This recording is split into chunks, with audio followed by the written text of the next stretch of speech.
اعوذ باللہ من الشیطان الرجیم، بسم اللہ الرحمن الرحیم۔ سورہ تحریم، سورہ نمبر 66، مدینہ میں نازل ہوئی۔ رکوع 2 آیات 12۔ اے نبی، تو کیوں اس چیز کو جو اللہ نے تیرے لیے حلال کی ہے اپنی بیویوں کی خوشامدی حاصل کرنے کے لیے حرام کرتا ہے؟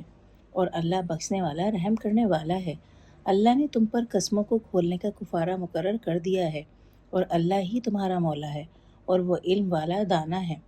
اور جب نبی نے ایک بات اپنی ایک بیوی کو چھپا کر کہی، پھر جب اس نے وہ بات آگے بتا دی اور اللہ نے اسے نبی پر ظاہر کر دیا، تو اس نے وہ بات کچھ تو جتا دی اور کچھ سے کنارہ کر لیا۔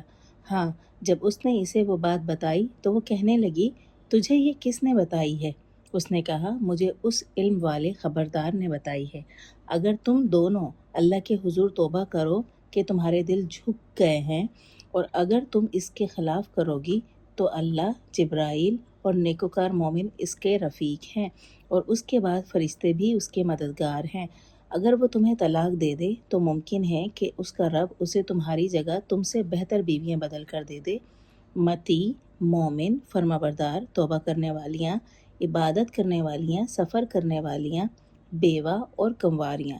اے ایمان والو، اپنے آپ کو اور اپنے گھر والوں کو اس آگ سے بچاؤ جس کا ایندھن انسان اور پتھر ہیں، اور جس پر ایسے سخت اور تند خو فرشتے مقرر ہیں جو اللہ کے کسی حکم میں جو وہ انہیں دے نافرمانی نہیں کرتے، اور وہی کرتے ہیں جو انہیں حکم دیا جاتا ہے۔ اے کافروں، آج عذر مت پیش کرو، تمہیں تو صرف تمہارے عملوں کا بدلہ ہی دیا جا رہا ہے۔ اے ایمان والو، اللہ کے حضور سچی توبہ کرو۔ ممکن ہے کہ تمہارا رب تمہاری بدحالیاں دور کر دے اور تمہیں ان باغوں میں داخل کرے جن کے نیچے نہریں بہتی ہیں۔ جس دن اللہ نبی کو اور اس کے ساتھ ایمان والوں کو رسوا نہیں کرے گا، ان کا نور ان کے آگے اور ان کی دائیں طرف دوڑ رہا ہوگا۔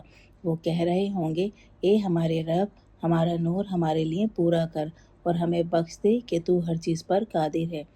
اے نبی، کافروں اور منافقوں سے جہاد کر اور ان پر سخت ہو جا، اور ان کا ٹھکانہ جہنم ہے، اور وہ کیا برا ٹھکانہ ہے۔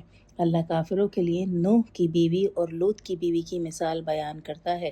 وہ ہمارے بندوں میں سے 2 نیک بندوں کے ماتحت تھیں، پھر انہوں نے ان سے دغا کی تو وہ اللہ کے مقابلے میں ان کے کچھ کام نہ آ سکے، اور کہہ دیا گیا، داخل ہونے والوں کے ساتھ آگ میں داخل ہو جاؤ۔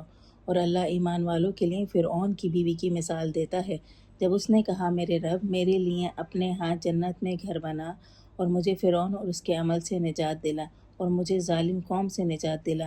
اور مریم بنت عمران کی مثال، جس نے اپنی عصمت کی حفاظت کی، پھر ہم نے اس کے رحم میں اپنی روح کا ایک حصہ پھونک دیا، اور اس نے اپنے رب کی باتوں اور اس کی کتابوں کو سچ کر دکھایا، اور وہ فرما برداروں میں سے تھی۔